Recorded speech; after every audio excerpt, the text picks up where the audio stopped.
guess I'm ready. Welcome, everyone. This is class number 4. Hopefully the handouts are corrected and no longer confusing and in the right spot. And tonight we are talking about transit progressions. And right before we opened up for streaming, we were having a conversation in the room about astrology and how when you follow astrology, there's something that is always happening. So that actually is the segue, if I can remember how to use this, into our first slide. A biblical quote. Oops, come back. To everything there is a season, a time for every purpose under the sun. A time to be born and a time to die. A time to plant and a time to pluck up that which is planted. A time to kill and a time to heal. A time to weep and a time to laugh. A time to mourn and a time to dance. A time to embrace and a time to refrain from embracing. A time to lose and a time to seek. A time to rend and a time to sow. A time to keep silent and a time to speak. A time to love and a time to hate. A time for war and a time for peace.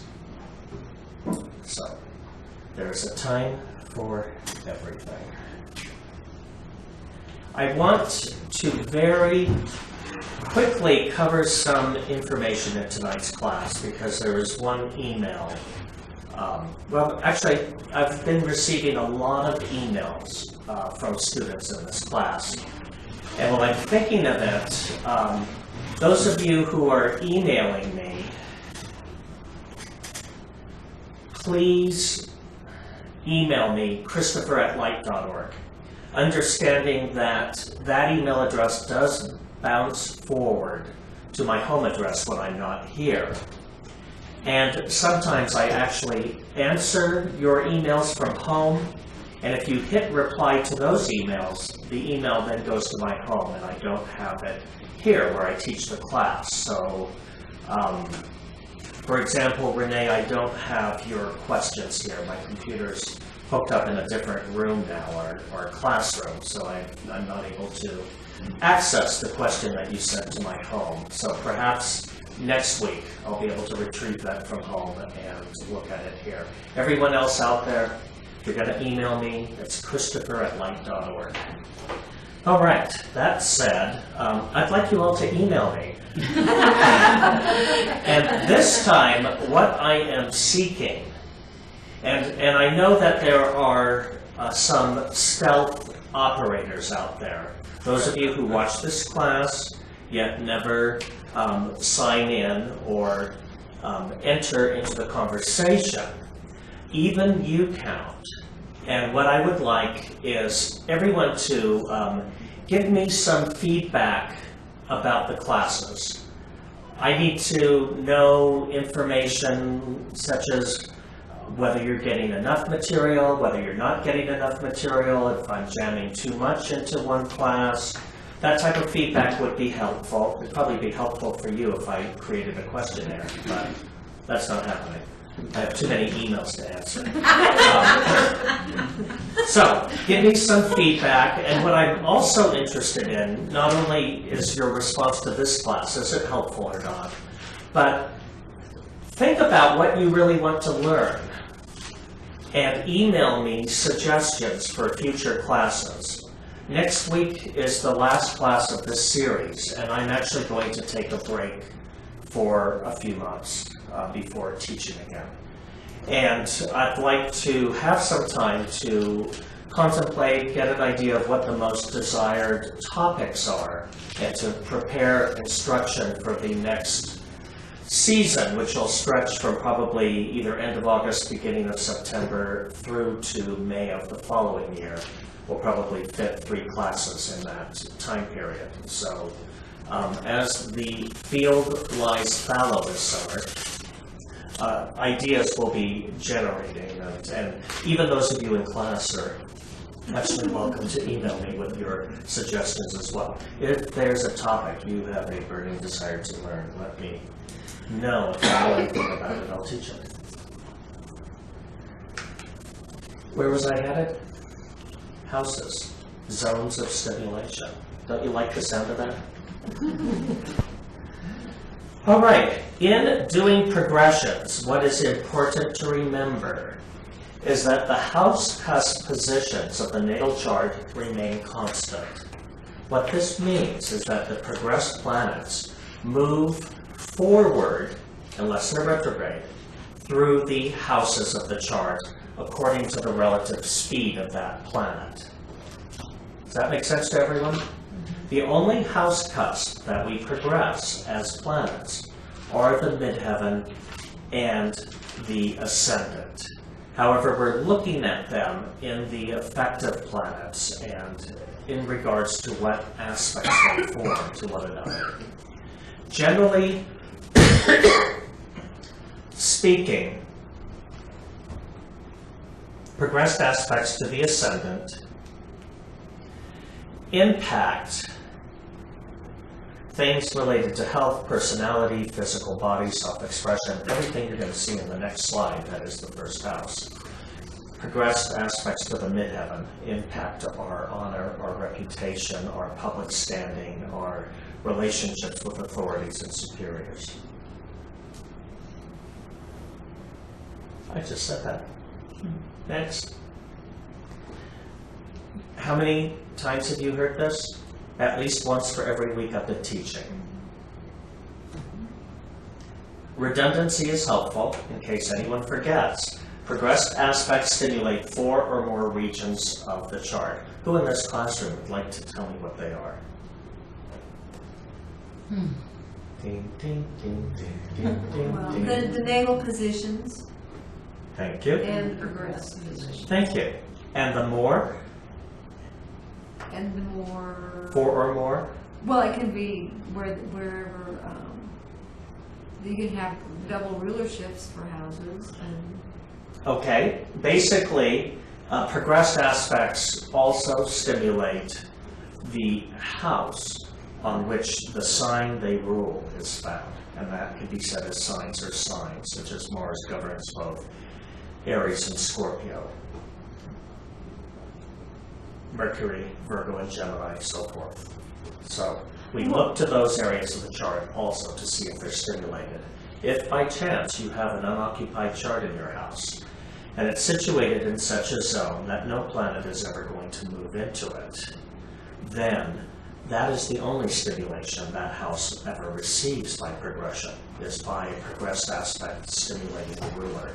We have to look at those areas to understand whether or not they're getting stimulation.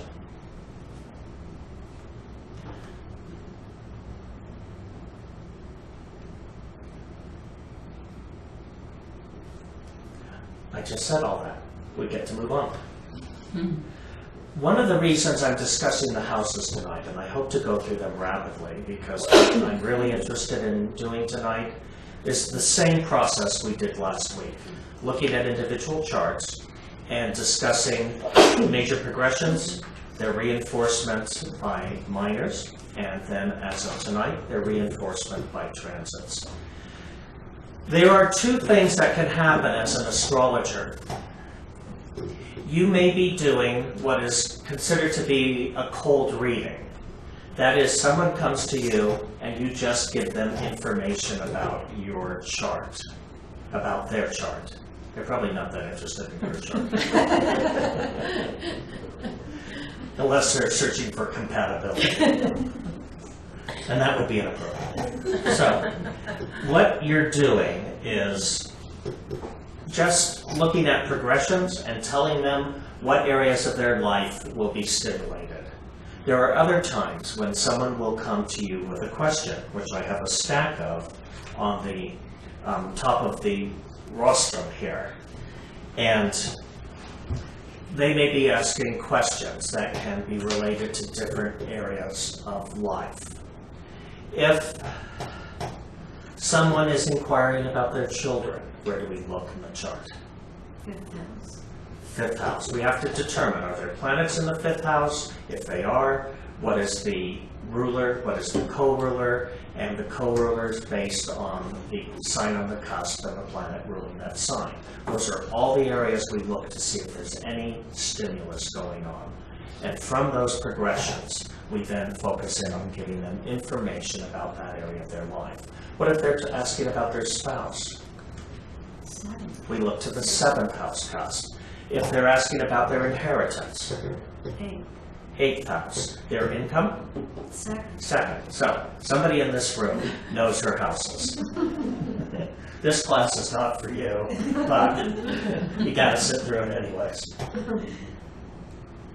So, first house questions are anything that relates to your health, your physical body, your, should I go in for this surgery? We might be looking at first house and or the planet Mars in a chart to give us indicators. We may also, if we're looking at matters of health by progression, and I wish there was more time for all of this, but we might also look to the sun, one's vitality, the moon, one's constitution by progression, to see the general energy levels in an individual's life. If it's about income, when will my finances improve? Well, we're looking to any planets in the second house that are stimulated by progression.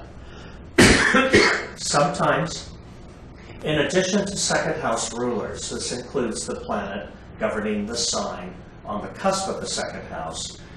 Progressed aspects involving Venus or Jupiter can sometimes stimulate gain in one's life financially.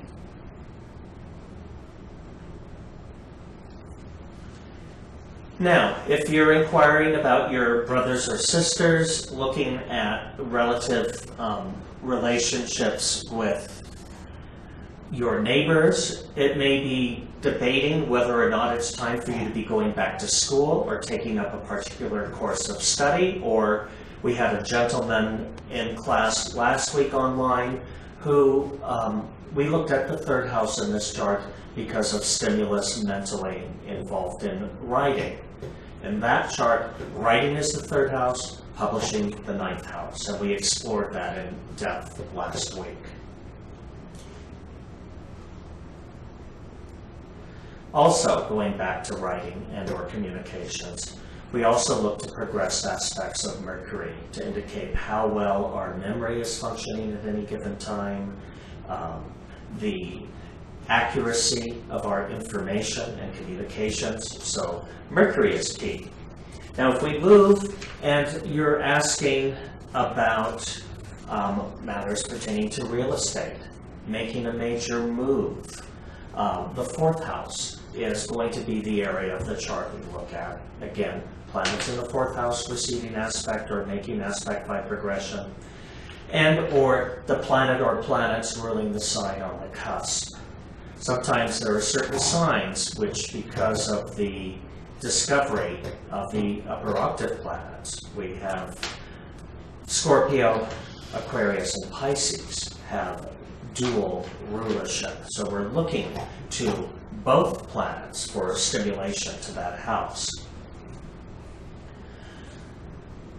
Zane discovered that the death of the father included progressed aspects involving the eighth house, the typical house of death, but also progressed aspects engaging the fourth house. Death of the mother, eighth house progressions, and 10th house progressions. So this is why in Hermetic astrology we call the fourth house the father and the 10th house the mother. It's really, if you consider 80 years being modern, it's more of a more modern advance in studying progressions. We talked about children, but there are other times in our life where we're taking risk. Whether it's in the stock market in the last 2 or 3 years, almost 2.5 years, it's been kind of a risk. You know, you might decide to drive a race car or go up to one of the casinos and blow your wad. What we're looking for is what's going on with the fifth house rulers under those aspects, whether or not it's a favorable time to take risk or not. The other thing that's important in fifth house consideration is when you're asking about performing arts and or arts in general, whether this is expressing your own creativity or being in a public venue.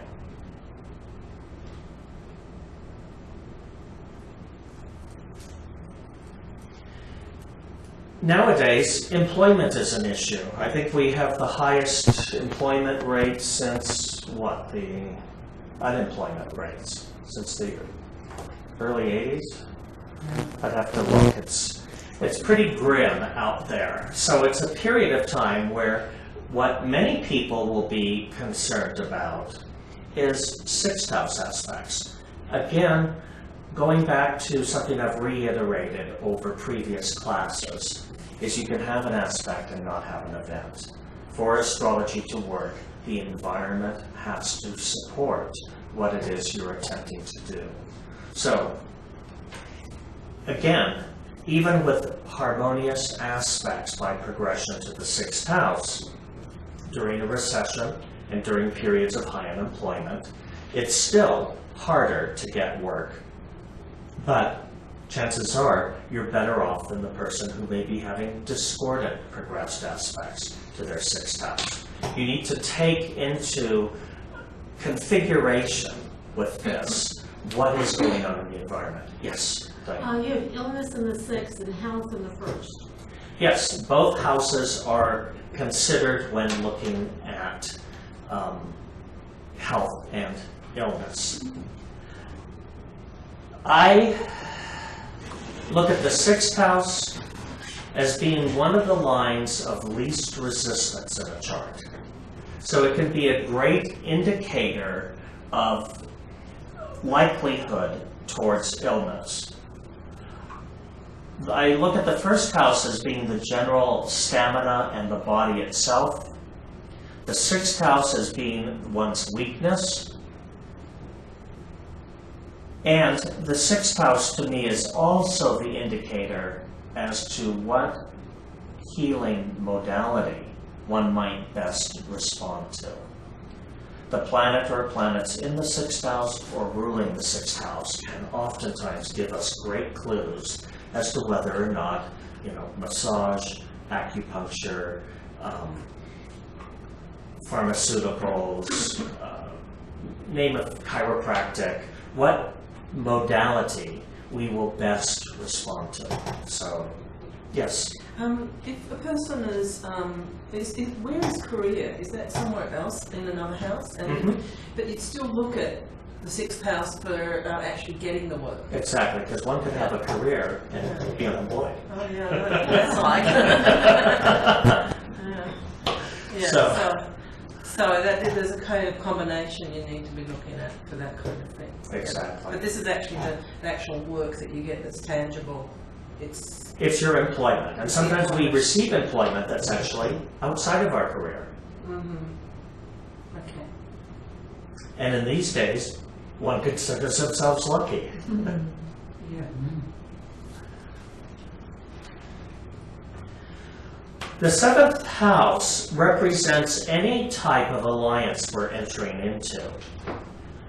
For those who work with customers or clients, the seventh house represents that. The seventh house is those persons you interface with.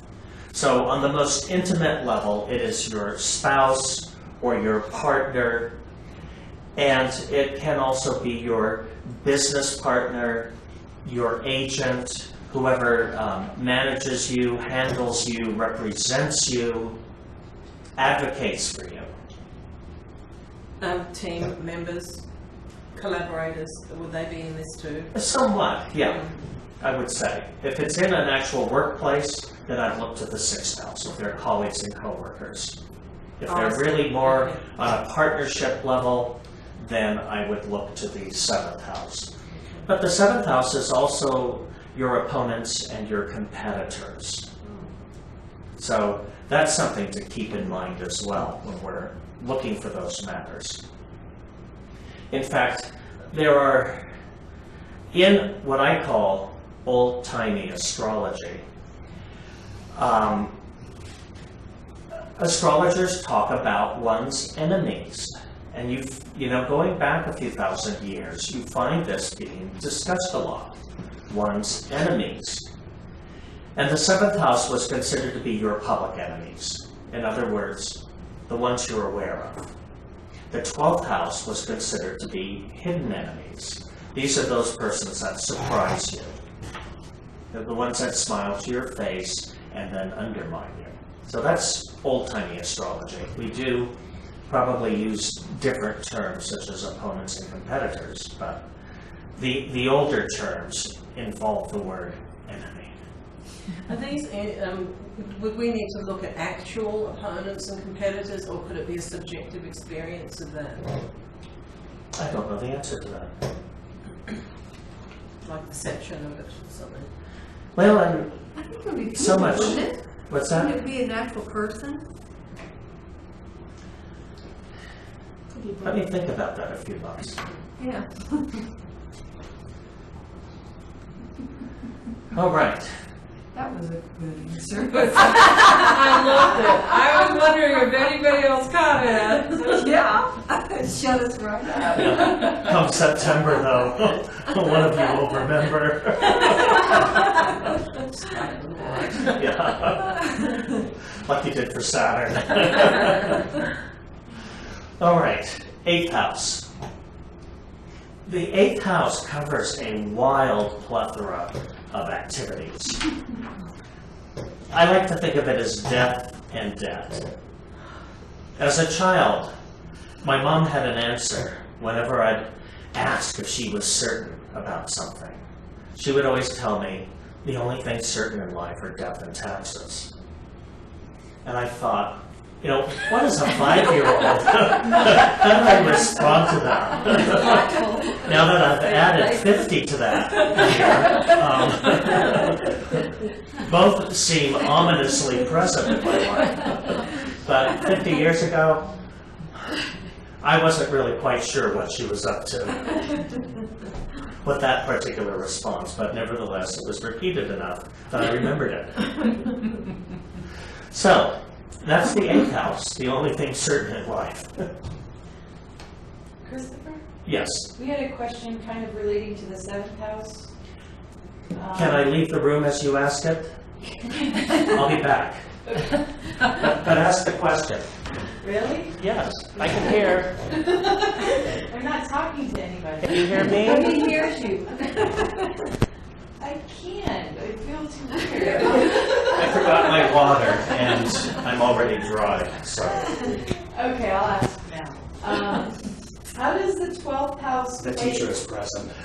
How does the 12th house play in health issues? Isn't it just considered the extreme opposite of balance, which the 7th house is? Is that a question or a statement? It's a question. I think it's both. Yeah, kind of relating to the 7th house. Okay. Asking about the 12th.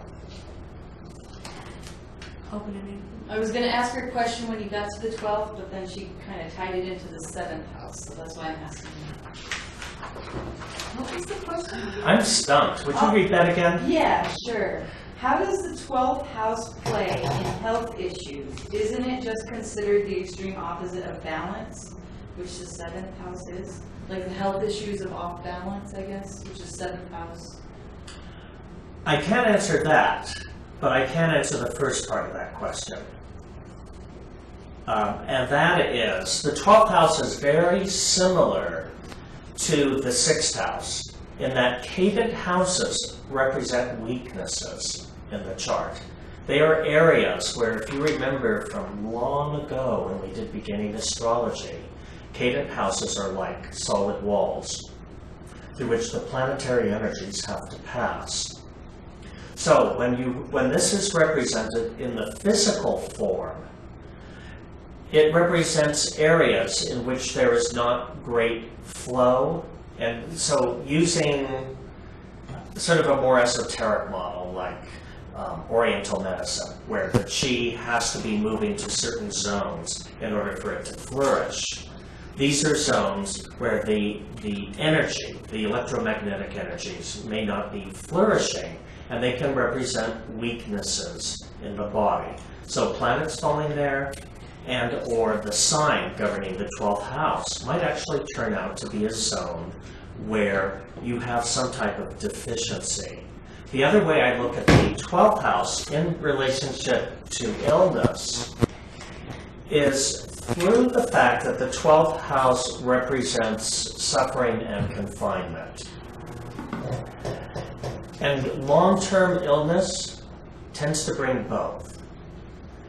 It can bring either periods of being bedridden, or there are some times where we actually have to enter institutions which are ruled by the 12th house, such as hospitals. As we get older, there is sometimes the opportunity to leave a hospital and then go into a nursing home facility where you have to receive longer-term care for something. Nowadays, I mean, certainly compared to my childhood, whenever you had an operation, you were sometimes in the hospital 3 days afterwards. Nowadays, they're getting them out almost immediately, probably because hospitals are such unhealthy places. They're a wonderful place to go to get infections if you ever are looking for bacteria or viruses. Well, make a date. Yeah. So, they get you out of there fast enough now. And in the past, a lot of the problems related to surgery was the secondary infections post-surgery. So I don't know if that answers your question, but it was a nice long answer. Thank you.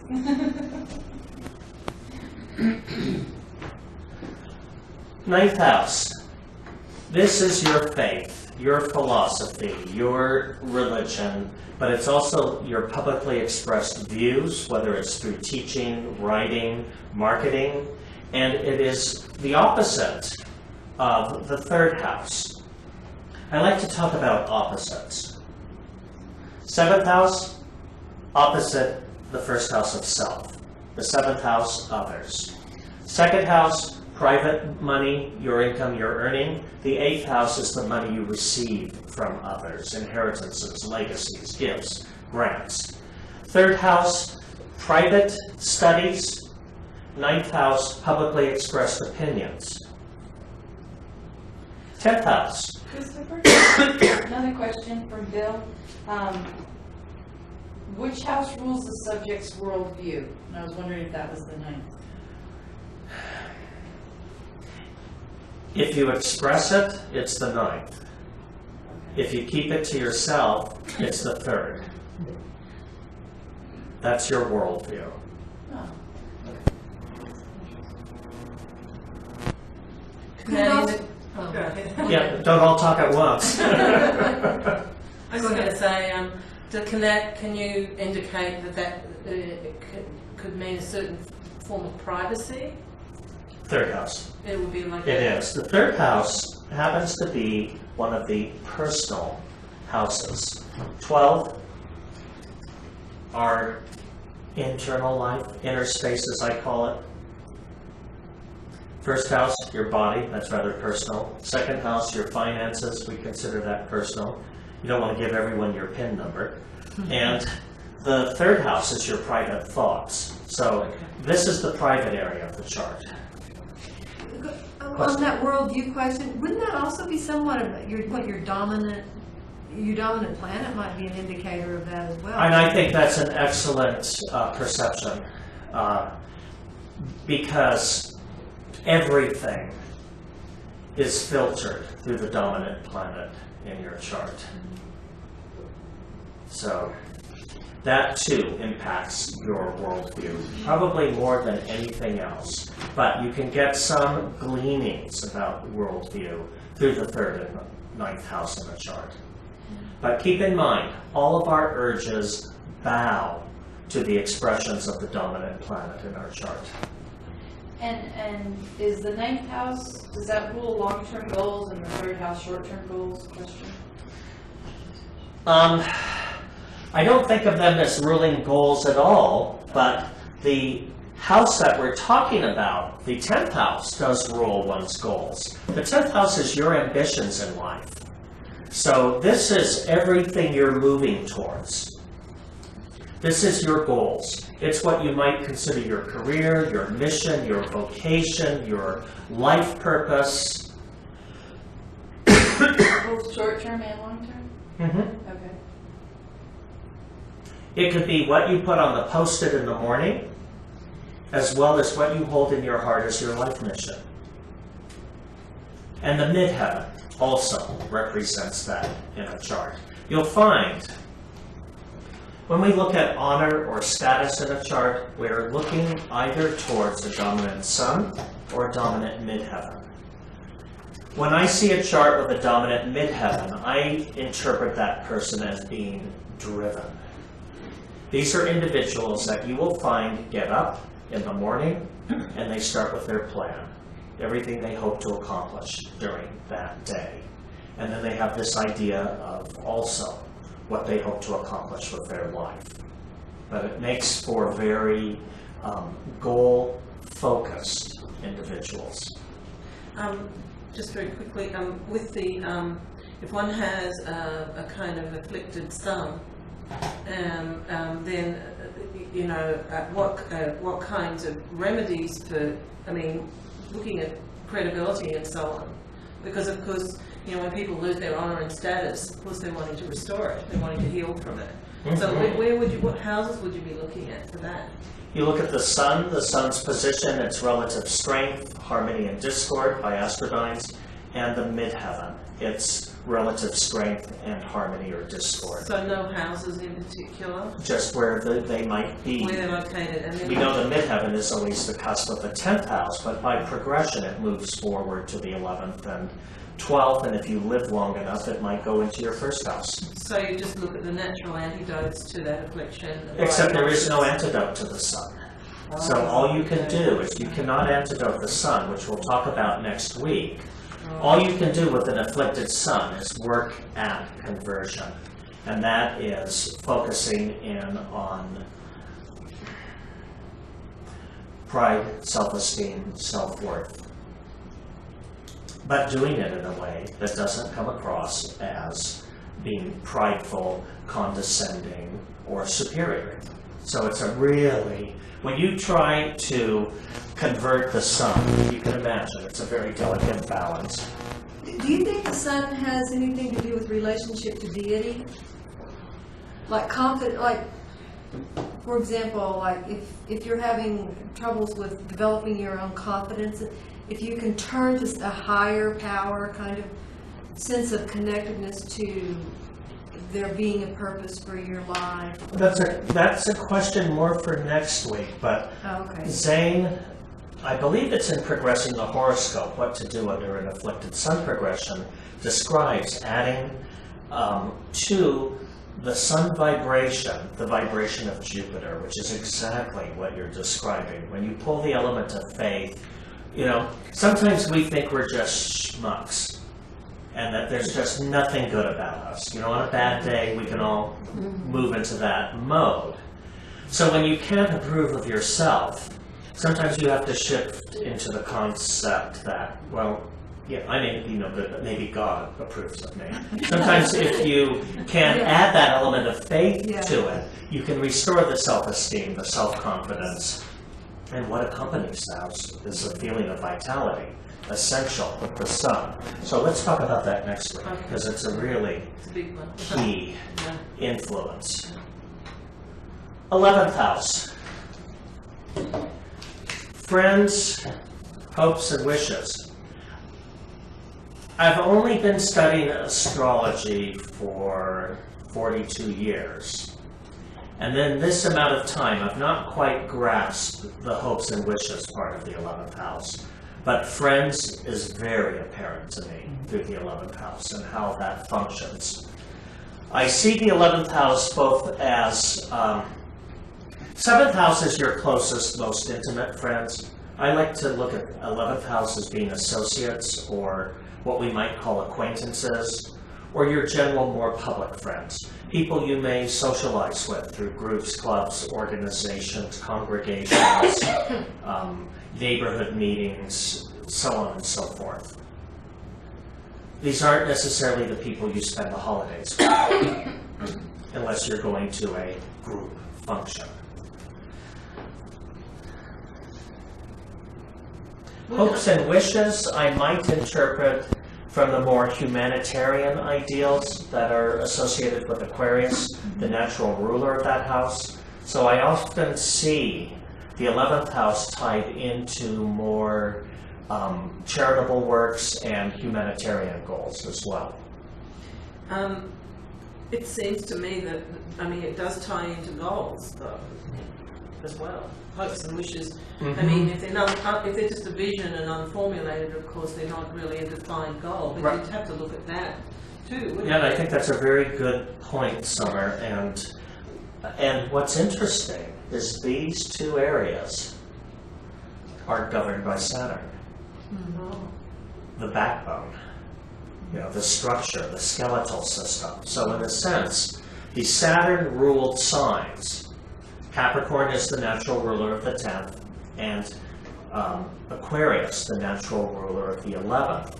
They both represent, to some degree, our goals. And the way I would differentiate them is the 10th house being our personal goals, what we hope for ourselves in this life, and the 11th house are more humanitarian goals, what we hope for the world in this life.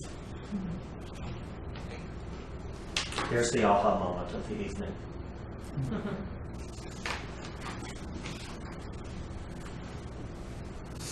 And last but never least, if you have a dominant 12th house, I do believe it's the weakest house in my chart.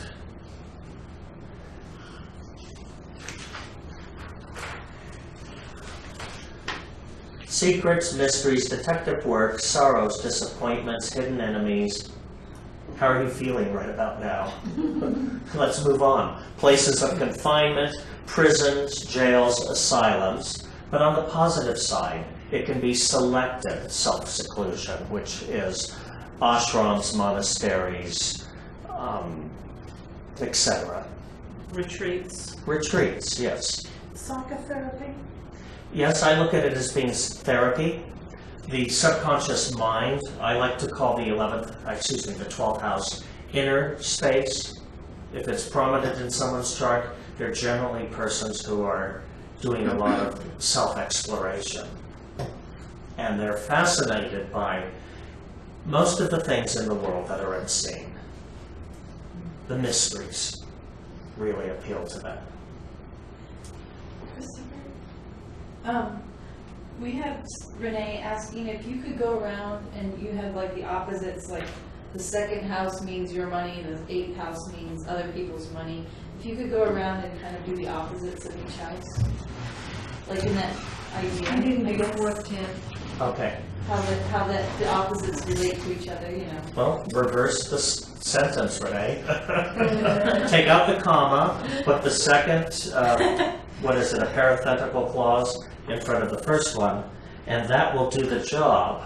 But let me do 4th. Home and family, that's your foundation. The 10th house is your career, what you're doing out in the world. The 5th house is your lovers. The 7th house is your friends. You mean 11. Excuse me, 11. Thank you. I'm just testing to see who's awake in this class. It's not Diane. She needs an espresso. It must be Larry. Did you drive today? Yes. Okay. I can feel the road. And then the 6th house, this is a harder comparison.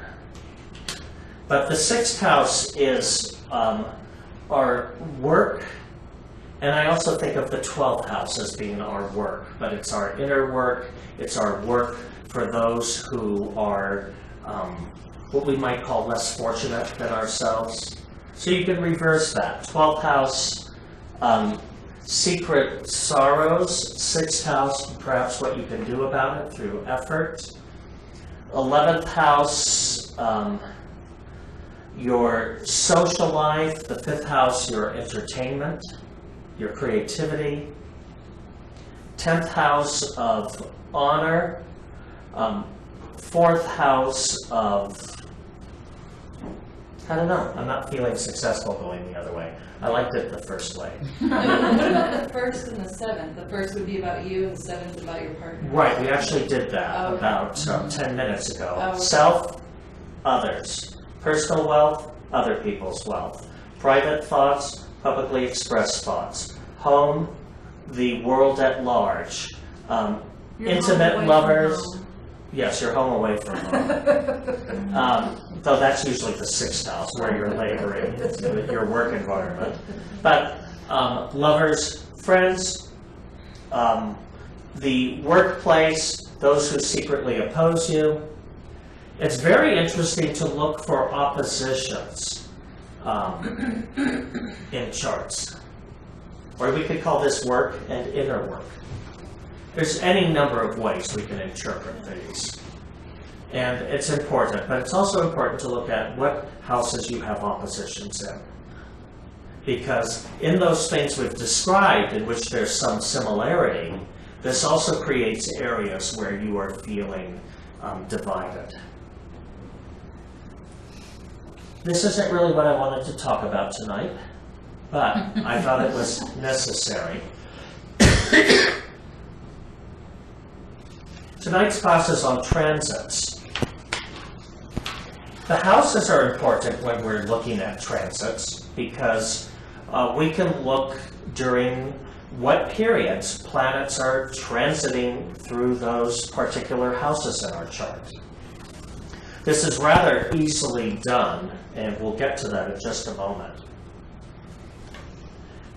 We've learned majors and minors and transits. Transits, as you know from our very first class, are the form of progression that is most commonly used by astrologers. Basically, 1 year after life is equal to 1 year after life. 1 day after life is equal to 1 day after life. So what transits are, is they are the real placements of the planets where they are at this moment. If we look at majors and minors, they are much more abstract concepts, almost symbolic, and they relate to a more esoteric type of time, from the concept that things happen on the inner plane more rapidly than they do here. Each 4 minutes after birth is equal to 1 day of life.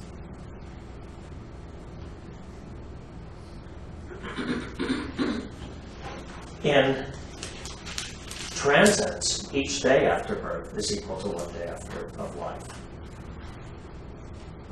However, remember, major progressions have 1/2 the power of the natal chart. Minors, what did we decide? 1/7 or no? The major moon has 1/7 the power. The minors, I'd have to go to last week's class. You have the notes, Vega. I do. It's either 1/4 or I think it's 1/8 the power. 1/8. It is 1/8 the power. So Even less than that. The majors are half, did you say? half. 1/8 the power of the natal chart Well, corresponds to the minor events in one's life. in general, transits carry 1/32 the power of the natal chart. There are exceptions. Christopher, is this another term for secondary progressions, or is that minor progressions? Thank you for asking. Major progressions are secondary progressions and are placed in the secondary wheel.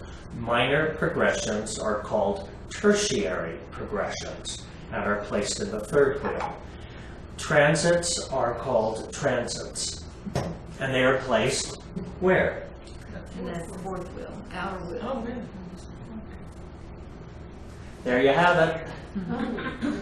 They are placed in the quaternary wheel, the outermost wheel. in a Hermetic chart?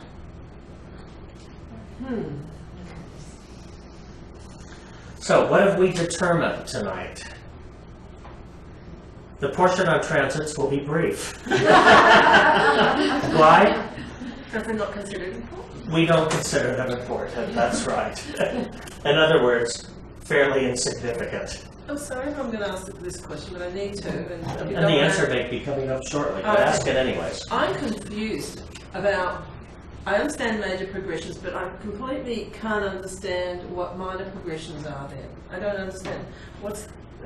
When do lots of astrologers use them? No. And what are they?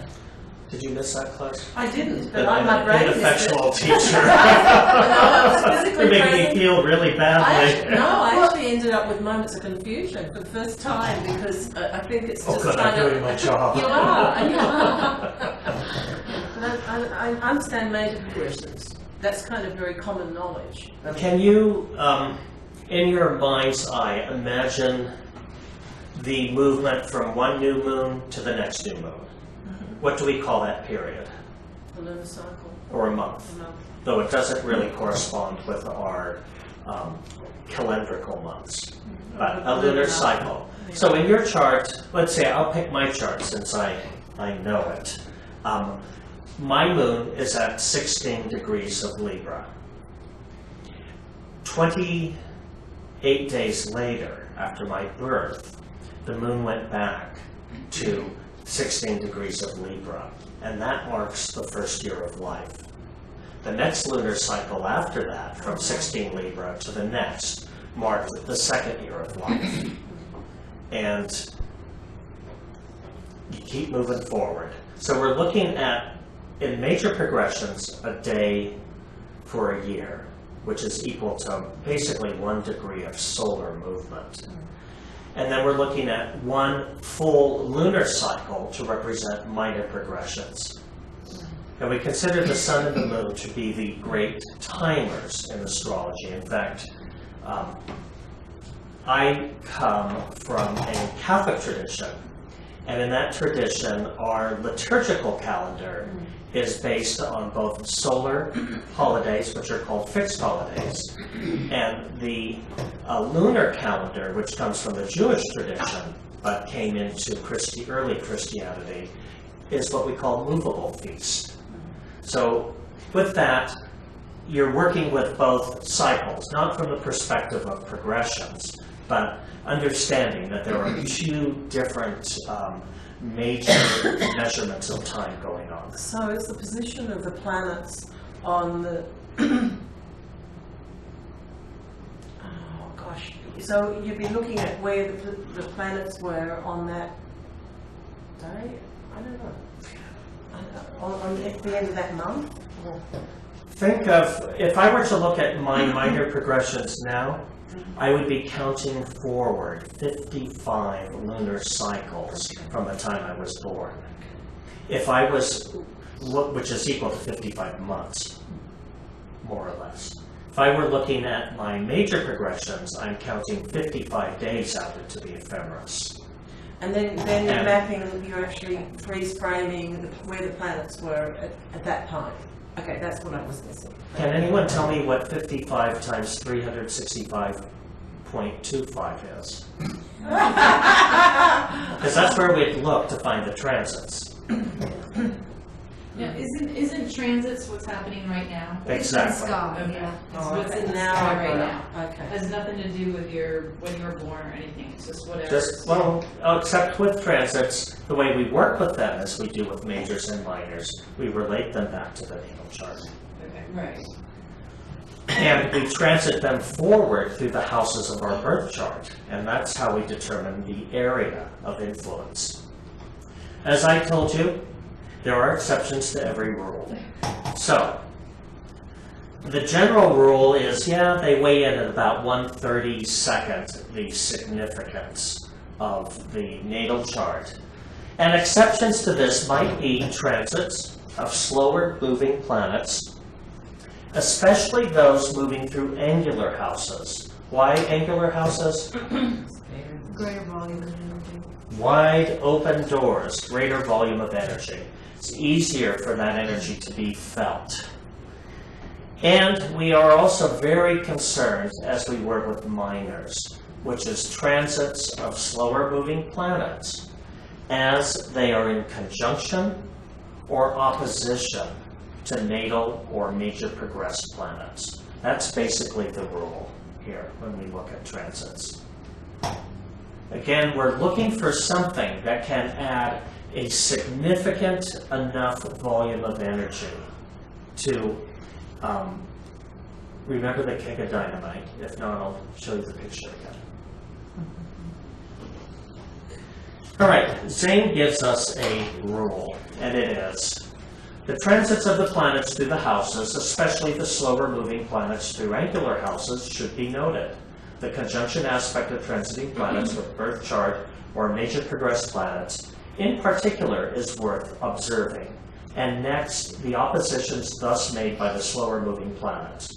Only the aspects made to the birth chart positions and major progressed positions should be noted, no attention being paid to transiting aspects to minor progressed positions or to other transiting positions. Basically, remember the 4 stellar aerials.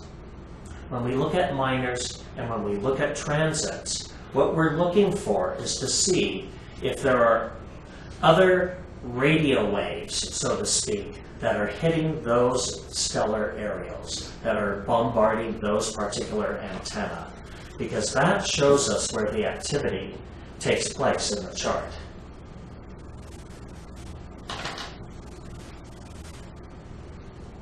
Now, just so there's not a shortage of long quotes tonight, I had to continue here.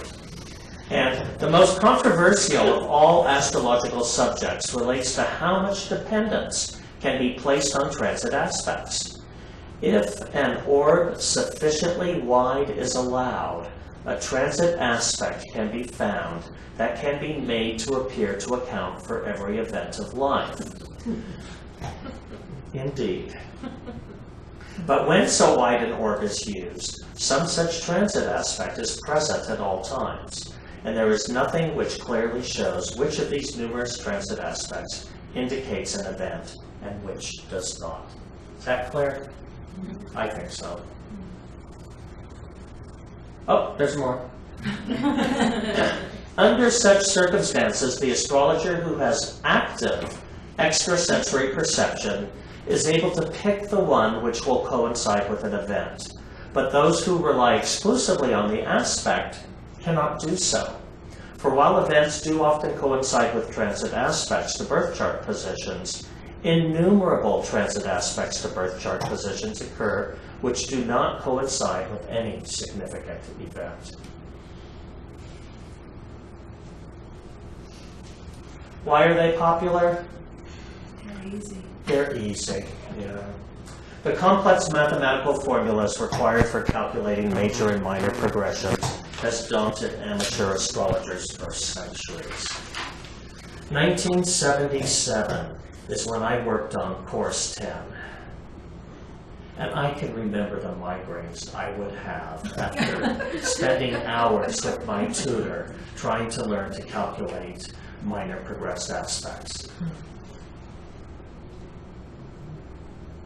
I don't wish that on anyone. So I'm very grateful for the horoscope program. Hopefully by the end of this class you'll all have figured out how to use it. Basically, transits are easy. All you do is look at the ephemeris for a specific date, and you have the position of the planets. The Moon, Mercury, Venus, Mars, Jupiter, Saturn, all for a particular date. Those are your transits.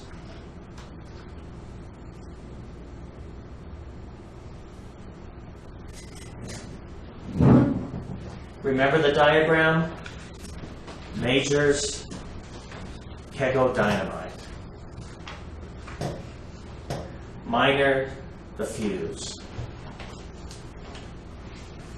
Transit is the match. It merely triggers the volume of energy that is being stored up with these other two aspects to bring an event to pass. That being said, you do not need a minor and a transit for an event to pass. The major progressed aspect can have enough energy on its own to bring the most significant things that we do in our lives. You've probably heard me say this in the last couple of weeks, but I have been working on a chronology of my life. Dates of events. And once I have finished that process, I'm going back in and including the aspects that were actively in orb at that time. It is the best introspective tool you can use to see the relationship of astrological aspects to the key molding events in your life. And these are by major progressions. Whenever in the last, 3 years, 9 articles of the quarterly, we've been working on one planet each quarterly and including the chart of someone who comes under the influence of that planet. Generally, we include a timeline with that, so you can see key events in their life and the aspects that followed. If you go through the 24 books of the 21 Brotherhood of Light lessons, there are charts in the front piece of almost every chapter for persons notable in their time. We might remember a few of the names, like Charles Lindbergh, but the vast bulk of those names, maybe we remember Luther Burbank, but many of those persons mentioned, notable in their time, have not remained notable. But the advantage is there's a brief description of key events and what aspects were in orb at the time that events took place. All of this can be useful in building up your vocabulary and starting to understand why the sun brings honors, the moon domestic activities, Mercury things with writing and communication, and the house positions involved at that time.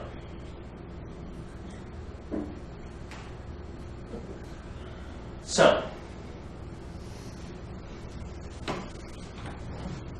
there is no difference in the influence exerted by major progressed aspects, minor progressed aspects, and transit aspects other than in the volume of energy supplied to stellar cells as indicated by the importance and magnitude of the events attracted. The events which many astrologers believe to be caused by transiting planets are in reality stimulated by major progressed aspects, which are more powerful and enduring influences. Under such circumstances, the transit, which merely triggers the major progression, which fails to work when no such major progressed aspect is present, is credited with responsibility for attracting the event. I believe that's the last of the long quotes for the evening. We'll get to this later. I'm now going to put Vicki at the helm of the computer. I know, it's scary. And I want to see if I can find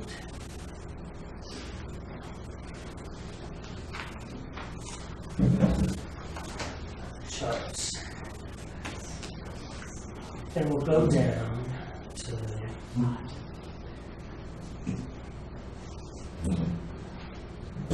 what's a good one? I'm going to pick Mike, because Mike has had some key events going on in his life.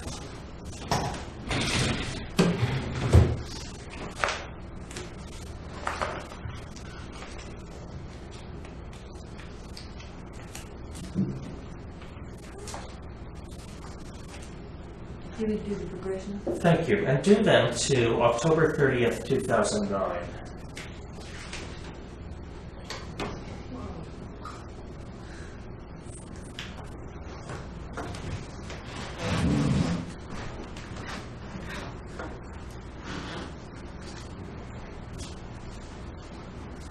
online students, if I just do the major progressions, it's actually, you can more than likely see what they are. Yeah. Once I include minors and transits, it's even a blur to me.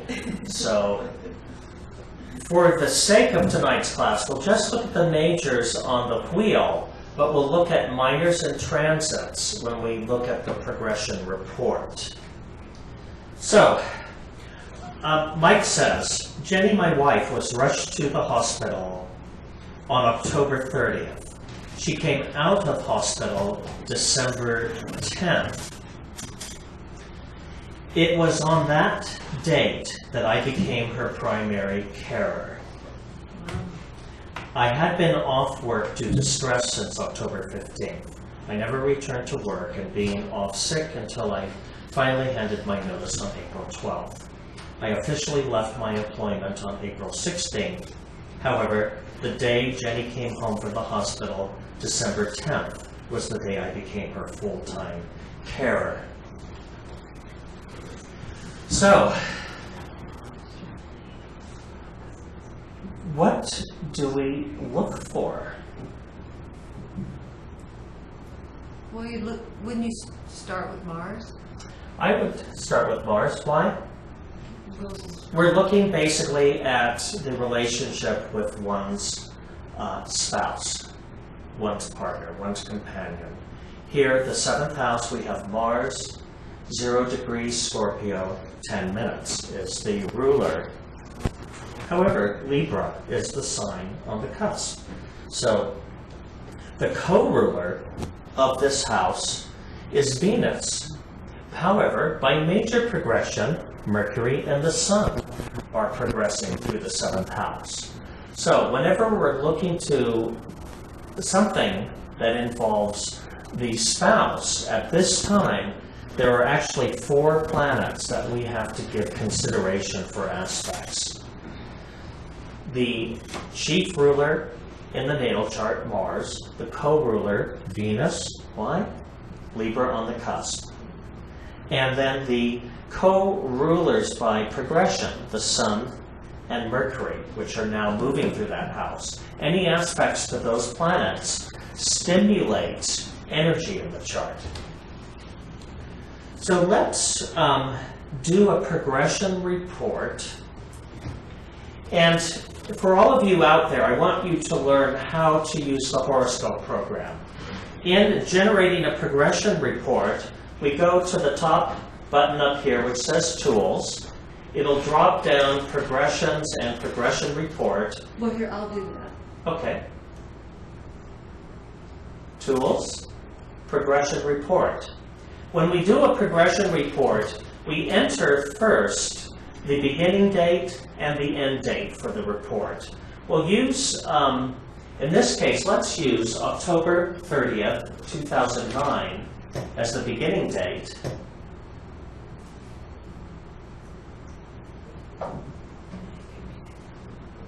And for the end date, let's use December 31st, 2010. Just so we're not looking at sheets and sheets of aspects tonight. We want to narrow this to what's actually going on now. Now, what I like to do is filter the majors. So I go up to this button, which says Filter Majors, and I remove the parallel aspect. Otherwise, at the beginning of your report, you'll have about 22 lines of parallels that have been there since your birth. I only go back to look at those if I can find no hard aspect, no longitudinal aspect that is representing the event. This is not necessarily a Church of Light technique. This is just the way I do it. So we'll go back to report parameters. Actually, Vicki, go back to filter majors.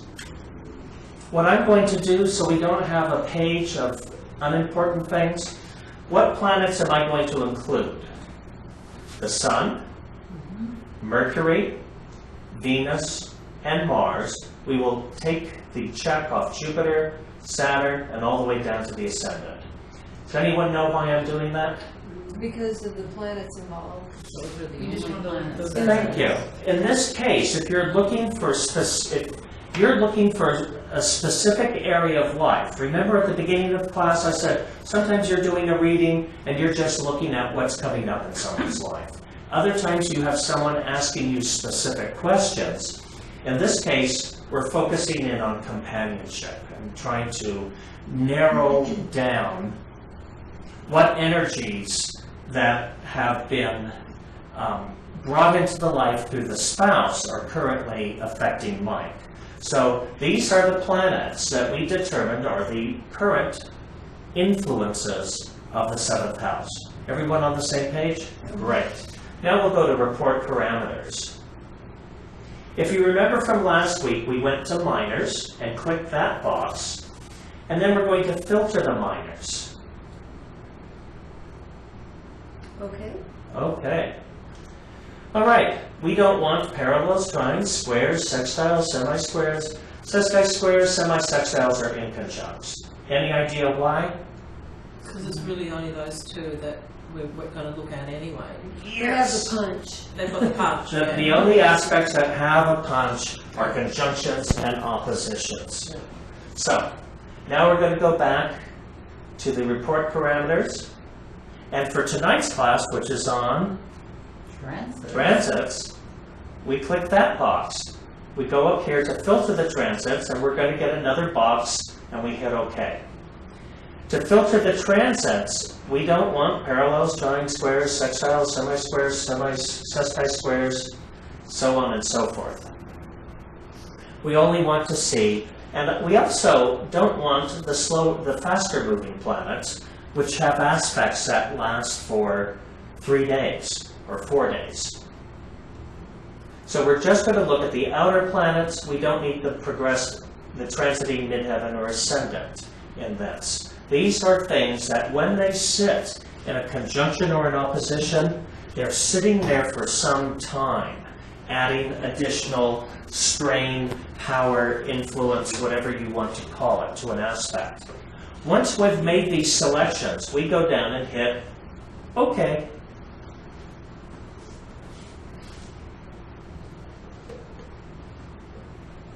Now, to open these aspects up,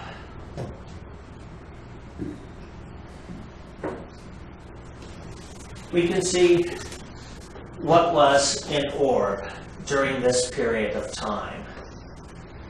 Curiously, I'm going to move this down so we can see the chart as well. I mean, it's small. good job, yeah, that works great. Most of you probably can't see the chart, but we have a general sense. We looked at it before. What is going on in this chart, curiously enough, is by progression, there are only 2 major progressions in orb that relate to the 7th house at this time. The start date, July 22nd, 2008, Sun, sextile, natal Sun. Peaked a year later. It'll leave the end of July of this year. Sun, sextile, Sun. Where is the sun natally? 6th house. 6th house. Yeah, this is why And now it's in the 7th house. Is it the progressed sun? this is the Natal sun? progressed Sun. Okay. The first line is always the progressed planet. Okay. If there's an R after it, some of you will remember from 2 weeks ago, the R means radical. I don't know why we don't put an N for natal, but That means natal. yeah. Okay. So it's just an old-timey astrological tradition that confuses contemporary astrological students. Didn't That's you- why we include it But if something's retrograde, it's a capital R. Is that with an right? X after it. With an X. So then you might have, say, for example, the sun symbol RX and then R. No, Oh, you wouldn't? you would here, but not Oh, on the okay. report. Not underneath. You'd have to go back to your wheel, All right. and of course the sun is never retrograde. Oh, yeah, but you know what I mean. With Right. any other. With any other planet. It wouldn't show that there. So you have to always. Yeah. Okay. Alrighty, so what does the 6th house rule? Illness. Illness, service, caregiving. We might also want to look in this chart for where Leo might fall on the cusp, because that would also indicate to us an area of the chart that's being stimulated under this aspect. Well, it's on the cusp of the 6th house. So we can see that although one might normally look, thank you, Vicki. See, you're all learning incredible tools right now as to how you can shape the chart and have 2 screens open at the same time on your page here. So What did you do? I didn't know what you did. she tugged. She used the cursor to tug on the bottom bar here, and one can expand Oh, okay. or enlarge that. Okay. We can pull it all the way down and look at the room we have now, since we only have 2 aspects we're considering. Normally, how would we think of a sextile as a progressed aspect? It's an opportunity. Yes, and one can say that somewhat glibly. Normally, Wouldn't that be something you put a bit of effort into to make it happen, kind of? to reap the benefits of sextiles, they do have to be worked. Yeah. In Mike's natal chart, if we were to, remember, we always go back to the natal chart. Should I go back to the aspects or the? Let's actually pull down the astrodynes.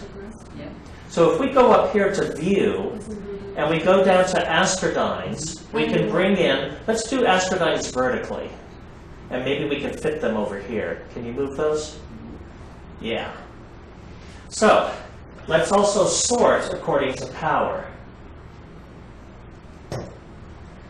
The Sun, moderately weak and harmonious.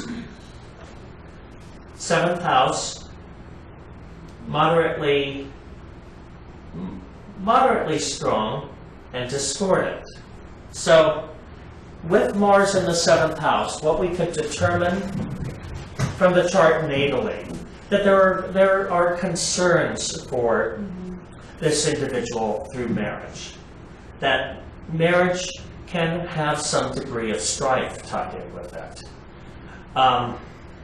Caretaking one's spouse through difficult illness is both. It's both an opportunity and it's also both a tragedy, because if any of you have ever had to caretake an elder, a grandparent, a parent, a child, whatever, there's great angst and sadness in seeing someone diminished in ability. You know, it's also interesting that when he was describing his circumstances, he also mentioned his employment. Thank you. Which is where the Sun is. Natally, the Sun rules the 6th house. And so to go from worker to caregiver, there's had to be a shift. What happens oftentimes when we lose employment? Loss of self-esteem. And a loss of income. Oh, okay. Both are important. Your point is valid. In this case, when your Sun is in the 6th house, your self-esteem is often tied up with the work you do. So certainly, if this was the class on alchemy, we would be advising Mike to associate great self-esteem with the work that he's doing. For one to go from being a professional commercial photographer to a nurse, for some persons that might be a drop in their self-esteem. But in this case, if one looks at life from the spiritual perspective, what could be a more valuable job than caring for another human being? And that is where I think the opportunity is gained in this. Although it's not anything we would wish on, our dearest friends, the opportunity to grow in compassion or selflessness is certainly a spiritual lesson, not frequently sought out. Is that But why he's- with the midheaven, like, does that relate to it, to the to it then, because it's in the 12th house? Let's not go Okay. there. What I like to do is focus, and if we start pulling everything in on the chart, we'll get distracted. I think in looking at both caretaking the spouse and change in employment, now normally we might, the midheaven's not opposing the sun or anything at this point. Normally we might think a loss of employment could be a negative aspect. Yeah. But we've also heard people say, take this job and shove it. So in some cases, loss of employment can be beneficial. Sometimes we have to have restoration, personal restoration, after long periods in our life. So we could say that there's some benefit. But also, what I know, not from this email, but from other conversations with Mike, there was a long wait, I believe, until this April before his, I don't know whether to call it state benefits, but basically the social benefits received through his country that go towards primary caretakers of ill family members was received. Yes. I have a question. When we're talking about money, you have Taurus on the second house, and then you have Venus over there in Libra, in the sixth house. Mm-hmm. So with a chart like this, if we're looking towards, if the question were really about money in his chart, we would look towards Venus, and for the reason that you just explained. Taurus on the cusp of the second, unoccupied, nothing in there by progression. The only way we can look for money is through aspects to Venus. But in sorting the aspects right now, we actually didn't get any Venus aspects. So finances are not his primary concern, probably. Well, what do we think? Finances in Mike's chart hold 2.3% of his attention. Right. Although it does impact his situation, his wife's situation, because as you pointed out, Diane, it's a co-ruler of the seventh house. Can I just bring up, is the money that came through the government, like as Right. caregiver, what about the 8th house then? That would be like a grant of money of some kind, I mean... And we sorted for Mars,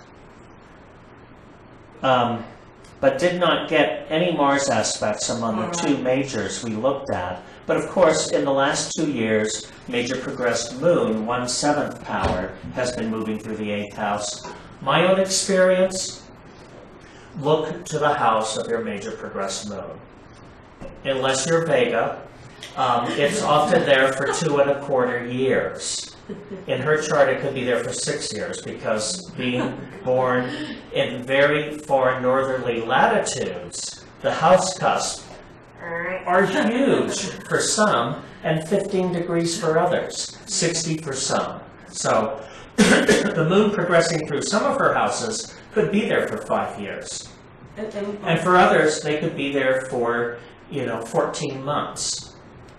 So why are we looking at major progressive moon? What information are we trying to gather? That was a good question. I actually didn't give you the answer. But look to where the moon is in your chart, because it does show an area of temporary focus in your life. Again, when your major progressed moon is passing through the first house, it's much like following Saturn, Uranus, Neptune, Pluto by transit. When we look to see what house they're moving through, during that period of your life, something is felt. General, related to the affairs we discussed earlier tonight. What's ruled by the house? So we look for that.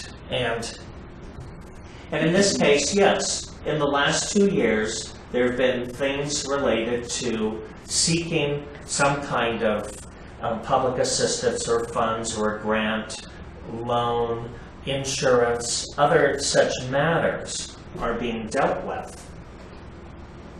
Now, what I'd like to do is, we've determined 7th house. Let's look at the aspects here. We're looking now for reinforcements to this aspect. Are we still on the same one? Sorry. We are. No, that's okay. The aspect is Sun sextile Sun, which has contributed to shift in employment from photographer to caregiver of the spouse or partner. And reinforcing that between November 2009, this is really close to October 30th, November 19th, this minor progression. Zane always says with the Sun or Mars, you can actually expand the orb a bit. And we can see. How much can you expand the orb? No more than 2 degrees for the Sun and Mars by progression. We could imagine from the description of his life, something came in just a little bit prior to that date, about 3 weeks earlier, stimulating this aspect. If, Vicki, if you would just go up temporarily to view and hit minors. Oh. Let's enlarge this. Enlarge. The wheel, where the laser is pointed. And now go to view. Minors. Follow the laser. Oh, you have to look at your screen. Sorry. Yeah, I can. Well, actually, I can I'll follow point the along laser with you, over but there. I was a little lost about there we go. You'd have to look that way. I know I can I'm do wondering why you're not following along. I'm showing you. Follow the pointer. So minor Mars at that time entered opposition to the major progressed Sun. What else happened? Well, that's a minor moon, which has to be really, really weak. But we can see here that there is more stress or strain going to that area at that time. Okay, let's bring up the progressions again. Wait just a second here. The progression report. Okay. View. I think I have to go back and. Yeah. Did it go Is away? it? Did I lose it? Yeah, it's down here somewhere. I think I lost Is it hiding behind that big one? I don't Let's think- take that for a moment. No. No, I think I'm gonna have to go in and redo it. It's not, you didn't minimize it, did you? I didn't think you had it. Just All you check on- did was enlarge the wheel and then it disappeared. Could it be down at the bottom under collapsed charts or something? Yeah, minimized ones. I don't think so. No. No. No, I'll have to go redo it. Okay. So. Chances are, unless it's been exited, when you try to redo it, it may not let you.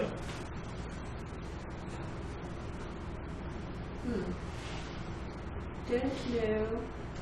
This is when we need Paul. Vicki, maybe you, okay. Enlarge, exit from there, yes, what you have, the astrodynes, exit. Okay. And then enlarge this screen to fill up the entire space. Usually if there are a progressions report, it would show up in this bottom line. But now minimize the wheel. Wait, what's this? Minimize the wheel, okay. Yeah, and we'll see if the progressions are working. there they are. Okay, we did it. Cool. So they Hopefully all of you following along at home will be able to quickly reproduce these results in the privacy of your own home.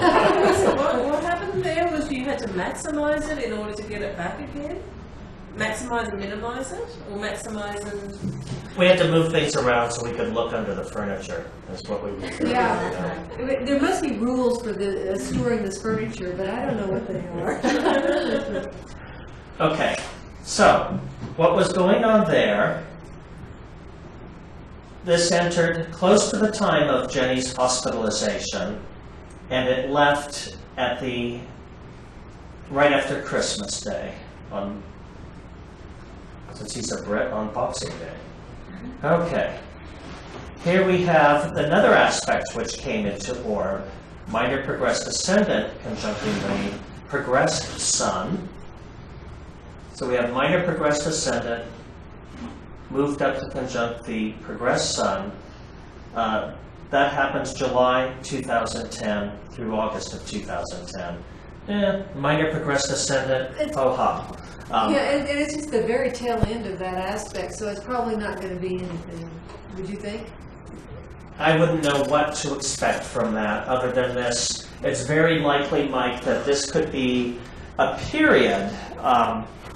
Mike's wife suffers from chronic obstructive pulmonary disorder, and this could be possibly a period of time where the ascendant representing self is very focused in on what's going on with her conditions at that time. Transits. This March 2nd, Jupiter entered into the mix by transit, opposing the natal sun, which goes on for a very short period of time, the 2nd through the 10th. I actually don't think his social assistance came until April for all of this. So I'm not sure what may have been triggered during that period of time, whether this was a period where he may have been standing in line in bureaucratic offices. I can't imagine also that he could get much time away if he's the primary caregiver to pursue those things.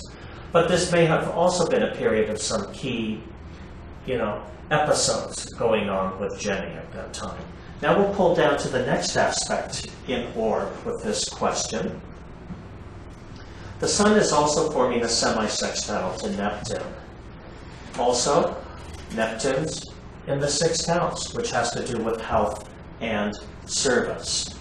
That came in orb long before her period of hospitalization, though it peaked very shortly thereafter, only about a month and 2 weeks after her hospitalization was the peak of this aspect. And the peak happened with a minor progression reinforcing it. The minor progressed sun opposing the Neptune in the chart happened between October 10th and November 4th. That falls right on the period of hospitalization. So we see reinforcements happening there. Normally do we think of sextiles and semi-sextiles as hospitalizations? Well, no. No, we wouldn't normally go to that, but any aspect brings an event. Basically, we're looking at these zones within the chart that are being affected here. What, do they do anything natally? Are there any natal aspects that are being triggered? The sun is at 11 Virgo, and it forms a semi-sextile to Neptune natally, 11 Virgo to 11 Libra. And now it's progressed, since it's, of course, sextiling its natal position, it's forming a semi-sextile to the natal position of Neptune. So we can see, this is an aspect that's engaged natally, and it's engaged by progression. And because the sun is involved, the transit is the same, that's affecting that. Only what happens this year, October 24th of this year through November 10th, Saturn enters into conjunction with Neptune. And that is, again, going to pack in a little bit of a punch to what's going on in Mike's situation at this time. We would expect certain, what I call stressors to be happening at that time. So, can you all see that the nature of the aspect didn't really determine the event, but the natural conditioning of the natal 7th house, Mars in the natal 7th house, we think of Mars as accidents, surgeries, illness, losses, catastrophes, etc.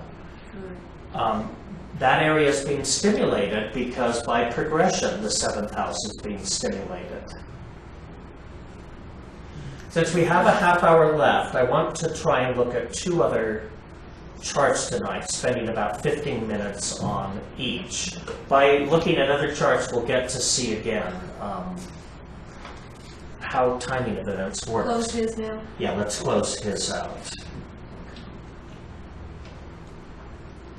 Paul says that you can also use the window menu to select which one you want. I don't know what he means. Okay. Oh, I know what it means. Okay, no, we'll try that next time. Thank you. So, who we want? Okay. Or do we want to? The Yeah, no, let's look at Alice Marie. Alice Marie's not there. Mike says thanks. There you have it. You're welcome, Mike. All right, progress chart. Let's progress it to today. Okay, hit OK. Here's what Alice Marie says. We're not given any clues, but if the opportunity arises at class on Thursday, I would love to have my chart examined. I am in a progressed Saturn conjunct natal Saturn Neptune. In addition, next year I will have my 2nd Saturn return. Yeah, me too. I'm really looking forward to it.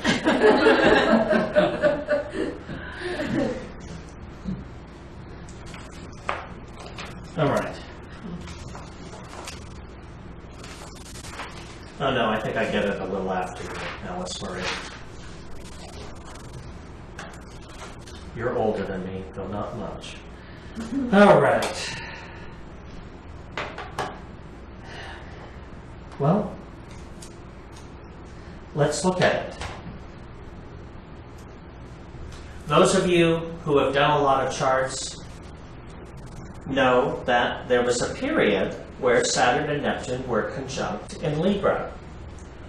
Everyone born during that year, pretty much, had this conjunction. We won't give your age away. But those of you who do astrology will know this.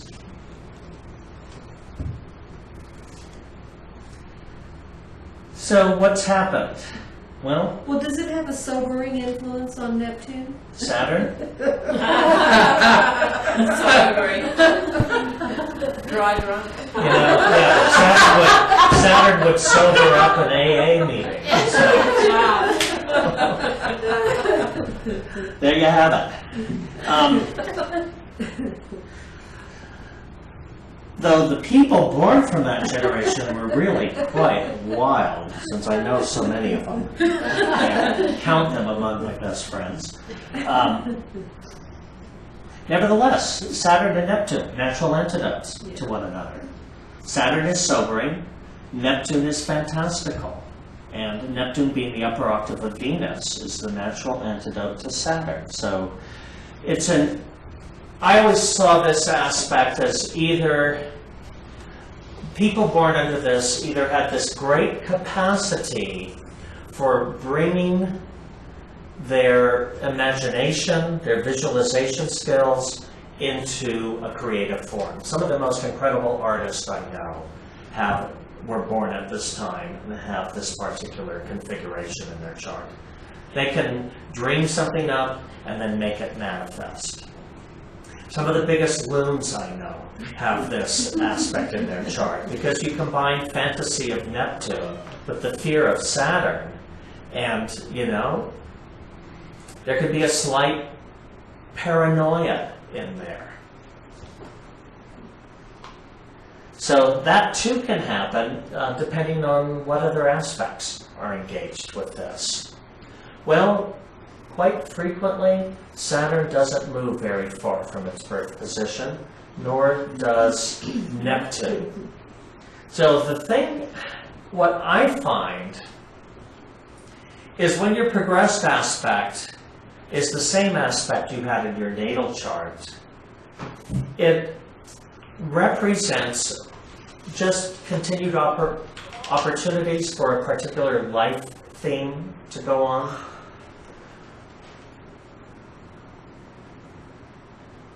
They went they started retrograde and then they went Now forward they're in the right. progress. Yeah, they do that. They go retrograde, they go back, and then they're back in the same spot. So, what? There you go. Let's talk about house position, because that's the area that's being affected by this. So house, yeah. So, home. Her home. Things related to property, land, real estate. If you could have any mines or farms, that's also fourth house. Father The father. in the Hermetic system. So all of those are areas that could be stimulated in her life at this point. Now, the thing is, these are aspects that could last a really long time.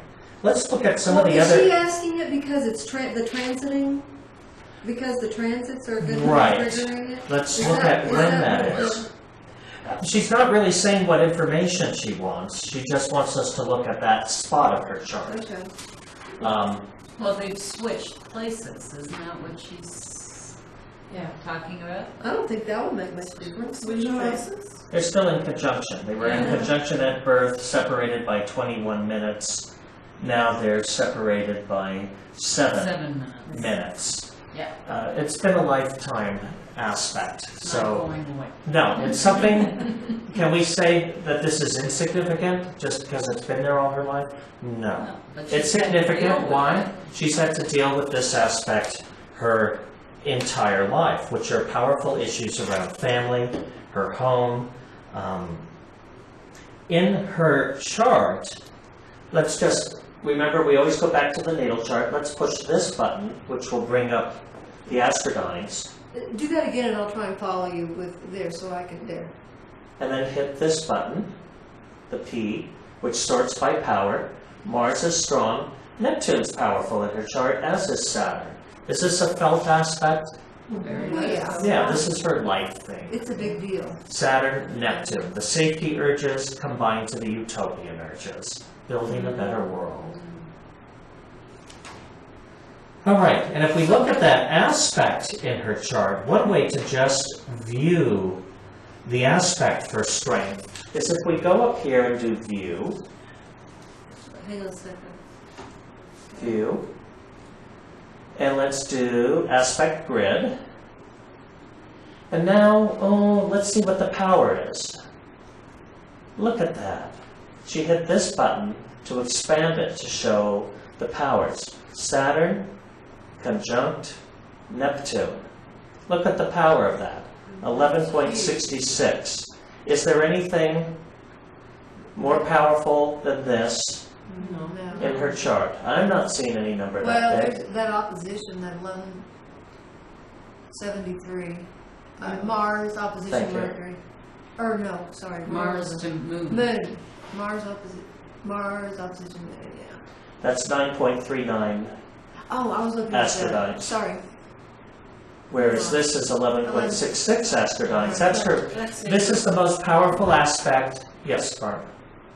Oh, you can finish your sentence. She just says that she's become caretaker to her mother, who's not living with her. Surprise, surprise. Saturn in the, listen up everyone. Saturn in the fourth house, the dutiful daughter. Yeah. This is what happens. You develop responsibilities through family. That's what happens with that planet there. So, her home life,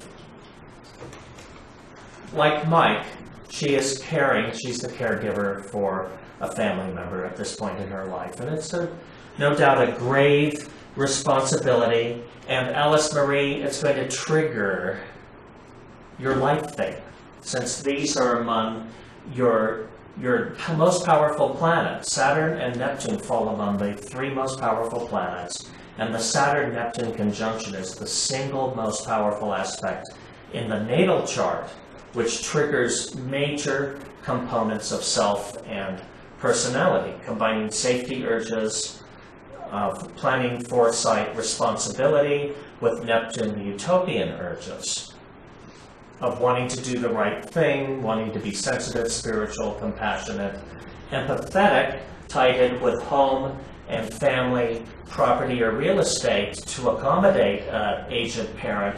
One might even have to change their home around, moving furniture, taking up throw rugs. As one ages, you have to move certain obstacles and small pets out of their way in order to Small pets. prevent injury. Sort of a question, he says, isn't the fourth house a receptive? And how do you deal with all the rulers in a receptive house? Yes, the Venus becomes the third ruler, and Mercury becomes the fourth ruler of that house. But in this case, since she identified and asked about a specific aspect, I'm not going to look for Venus aspects or Mercury aspects at this time. I think what we will do, Vicki, is let's close out this red X and then X here, and let's go up to Tools, Progression Report, and let's take this to the end of the year from now until 12/31. Filter Majors. Okay, we're going to pull out everything except Saturn and Neptune. We'll keep those. Let's get rid of the Sun, Mercury, Venus, Mars, Jupiter, Ascendant, blah, blah, blah. And we're only going to look at the conjunction aspect, since we're narrowing our attention right now to one area of the chart. The question's about something specific. Let's just look at that. And go back to report parameters. You don't want any Opposition. oppositions? Oh, no. Let's just look at the conjunction aspect. We'll look for oppositions and minors and transits. So back to report. We're only looking now to see what's reinforcing this specific aspect. Okay. So we'll go to minors. Filter minors. Okay. And take out everything except conjunction and opposition. Let's take out the midheaven and ascendant too. Okay, report parameters. Transits. Filter transits. Okay, let's remove Sun, Mercury, Venus, Mars. Let's remove the midheaven and ascendant from transits. And then we'll remove every aspect with the exception of the conjunction and opposition. All right. You want to go back? Are we done? Yeah, you can hit OK and it'll go where we want to go. So let's expand.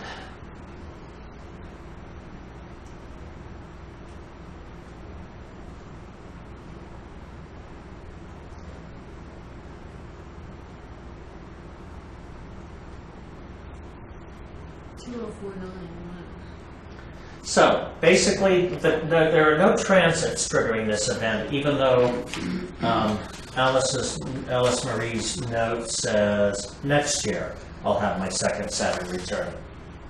Sorry, we don't have it on the page. If we expand it out further, with the end date of this to, if we did it to 12/31/2011, we might capture when the second Saturn return would take place. But since the aspect, she's given us some clues now as to what the expression is for the aspect, which is parent in the home being cared for, responsibilities.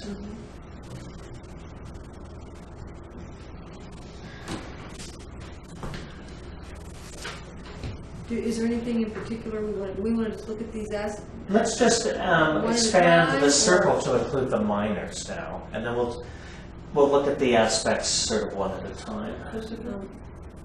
Paul says, tell him to check the box that says, don't show me this again. Okay. What? view, minors. All right, this will help us with these aspects down here, for those of you who have eyes to see. Gee, we're even having a hard time. Well, Alice Marie, if it's any consolation, this aspect goes on to 2022.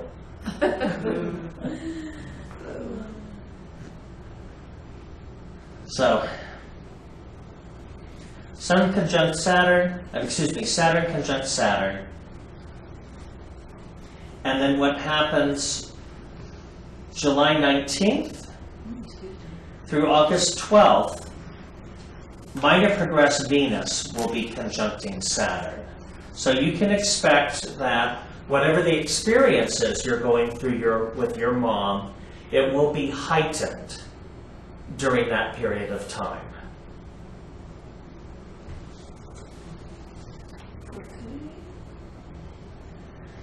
Saturn conjunct Neptune. Well, of course, the Venus-Saturn aspects are in orb, but also Venus conjuncts Neptune in this time period, expanding this stimulation by minor progression to the major progressed aspect, still out to August 12th. So July 19th to August 12th, things get more active. You're moving towards a peak event around that time. And these are all going to be the same. These minors are stimulating the same aspect, and there's no transits that have come along to stimulate that. So It's all Venus then, right? it is minor progressed Venus. Though keep in mind, do any of you remember last week's class? When looking at minors, what do we take into account? Only the dates that they're in orb. The nature of the planet, whether it's Venus, Mars, Jupiter, Pluto, Saturn, we're not looking so much at a type of condition that the planet brings in, but we're looking at merely when it is adding energy, reinforcing energy to the to the major progressed aspect. Well, so what other houses would we expect to be stimulated from that aspect? Thank you. If we look to Saturn and Neptune, Saturn rules what two signs of the zodiac? Capricorn and Aquarius. Yes, our goal signs. So in her chart, Capricorn is on the cusp of the 7th house, Aquarius on the cusp of the 8th house. What are 7th house matters? Relationships. Also, major progressed moon is moving through her 7th house at this time. There's an emphasis here on relationships. If Alice Marie is in a spousal relationship, it'll be impacting that. If she's in a cohabitation, it impacts that. If it's just, the relationship with a family member in your home, it's impacting that. Question, Barb. Alice Marie says that her mom's birthday is July 6th. Mother's birthday is July 6th. Cancer. Yes. Well, Cancer. maybe you'll throw her a party. At least bake a cake. You've got good aspects at that time, so The cake will turn out well. Huh? yes, the cake will turn out well. Thank you. That would be a transit, I think. So we would say any aspect to Saturn also stimulates relationships. And the 8th house, which is? This can be other people's money, it can be death, legacies, having to, in the case of an ailing parent, there are some times with our elders where we have to step in and take power of attorney. And where you have to handle their affairs because they are no longer capable of remembering when to write a check, etc. So sometimes that can be part of what goes on under the Saturn-Neptune conjunction. These houses are natally unoccupied, so it takes a progression to stimulate them. Now, Neptune, the other component in this aspect. Oh yes, thank you. Because there's intersected houses, Aquarius also influences the 9th house, which can be legal matters, travel. I can imagine that's not going to happen if you're caretaking your mother. Unless maybe you'll watch some National Geographic specials. You might deepen, you're certainly taking an astrology class. This would be 9th house, philosophical expansion. So that's developing under this particular aspect. And then 10th house, Neptune rules Pisces. So things related to her mother are involved. We have an aspect involving the ruler of the 10th house and the ruler of the 8th house. I don't believe in predicting anyone's death. But those matters certainly come to consciousness. They come into one's consciousness or thought or focus during that period of time. Yes? Alice Marie says that she has help with the caretaking. Would that be the 7th house? Oh. I would think of it as service, which is the 6th house. When you have a nurse, a aide, all of that is more 6th house. And that would be another aspect, which is one we're not looking at now. So, And there's another. but that, well, the way it could involve the 7th house, and this might be what Alice Marie is relating to. The ruler of the 6th house is in the 7th. So you have someone else in the home that's functioning as a caregiver. There's a question, does Saturn's exaltation in Libra, ruled by Venus, count for anything?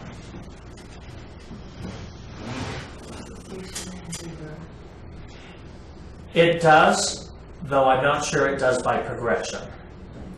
It does if we were to look at the astrodynes of the natal chart. Being in your sign of exaltation adds a certain degree of harmony to your astrodynes. Now, adding harmony to Saturn is like putting pearls on a pig. Well, some pigs are real pretty. With pearls, yeah, I know. When pigs fly. So let's look at this Saturn in her chart. It is her most discordant planet. Sorry, Alice Marie, having Saturn in the sign of your exaltation did not help you much. But my guess, with a dominant discordant Saturn, that Alice Marie carries her responsibilities very dutifully and very seriously.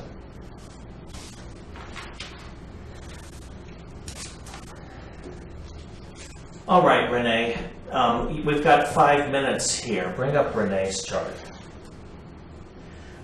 I'm going to have to work from memory because the email was sent to my home and I moved my computer out of the office in case you resent the email to the office. Whoops, I just lost something. What? You just moved the bottom bar. The bottom bar. No. Vicki, look at the screen. Move this bar over. Thank you. Oh, dear.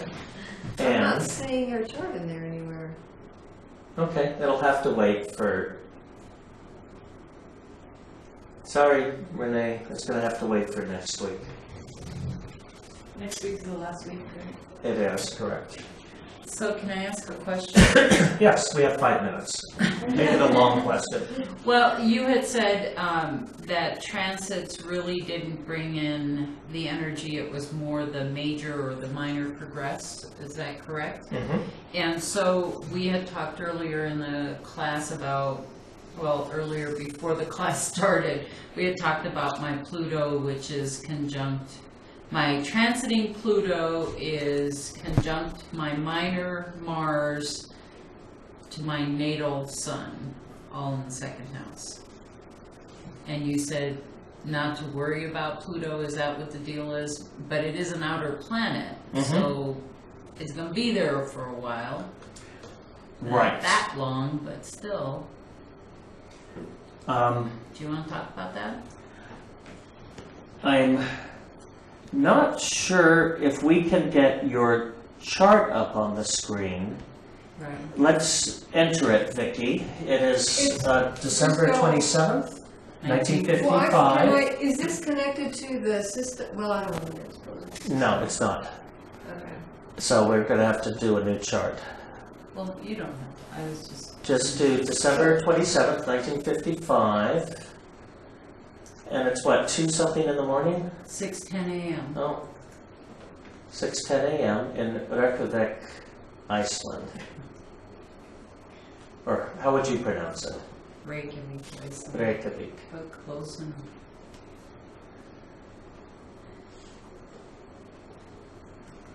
There we go. It's most R-E-Y. There you have it.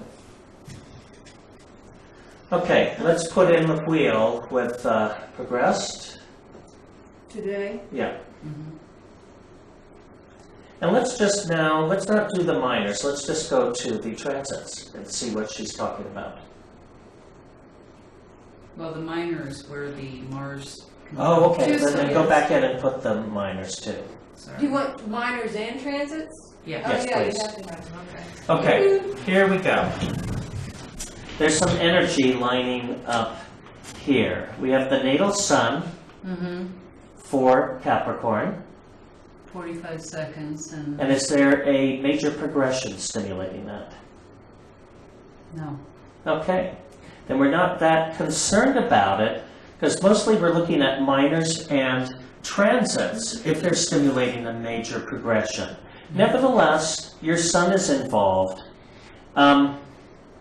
Pluto, by transit, has passed over the sun, but remains in orb for a little bit longer. Anything notable in your finances in the last month? Yes.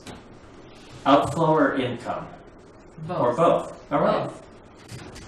very Yeah, good. but more outflowing than inflowing. Okay. Yeah, there's a hole in the A bucket. son getting married is more of an outflow than an inflow. So, and then minor Mars also conjuncted the sun. So So that's- here's a case where we don't have a major progression, but we have a minor and a transit stimulating the natal chart. It's still, something is felt, but again, minors are 1/8 and transits 1/32. My guess would be that both the income and the outflow, in the scheme of things, when you look back on your life, you might not see this month as having been all that momentous financially. Right. Okay. I mean, the Mercury and Venus look to be a little more significant, don't they? By progression? Major, major Mercury. Yeah, there's There you go. actually, my major Mercury is conjunct. So if I was looking for something influencing your finances at this time, major progressed Mercury has moved to 3 degrees Aquarius, conjuncting the natal Venus at 3 degrees Aquarius. Mm-hmm. I would say that is stimulating you, and when the minor sun moves along to also conjunct those 3, because Venus is involved, gratuities, maybe there's a raise in store for you. Or Or perhaps, your partner. since Venus rules the 7th house Partner might- of partner, there could be more income in your home due to your partner getting a paycheck under that aspect. Cool. Questions, answers? Sorry, all of you who are sending in questions, it's almost impossible to get to everyone's chart in the class, but next weekend we have one more class. We're going to look at the alchemy of progressions to give you a little idea. This is when we look at what's coming up in our chart and what the possible expressions are for that, and then deciding how we want, Hickey, would you pass that forward? How we want the energy to express, how to more carefully control energy so that we are being proactive rather than reactive to what goes on in our life. So greetings to Jeff in Chicago, Bill in Glendale, California, Glenda, Englewood, Colorado, Renee in Lund, BC, Chris in Rockland, California, Mike in England, Martha in New Orleans, Alice Marie, San Diego, David in Connecticut, Paul in Albuquerque, and you stealth viewers in various locations, and those of you who will be tuning in later to the archives. And Alice Marie says, thank you very much, great insights. Who's this? Alice Marie. Oh, you're welcome, Alice Marie. Okay, so next week we'll do more. I'll try and get to some of the questions that have been emailed me about the other charts, but let me tell you that next week's class is going to be very meaty. Yeah. A lot more charts. I don't know if we can do more charts, but we're going to be Alphabet. touching on subjects that are important and influential. Okay. Thank you. See you all next week. Thank you. Thank you very much. You're welcome.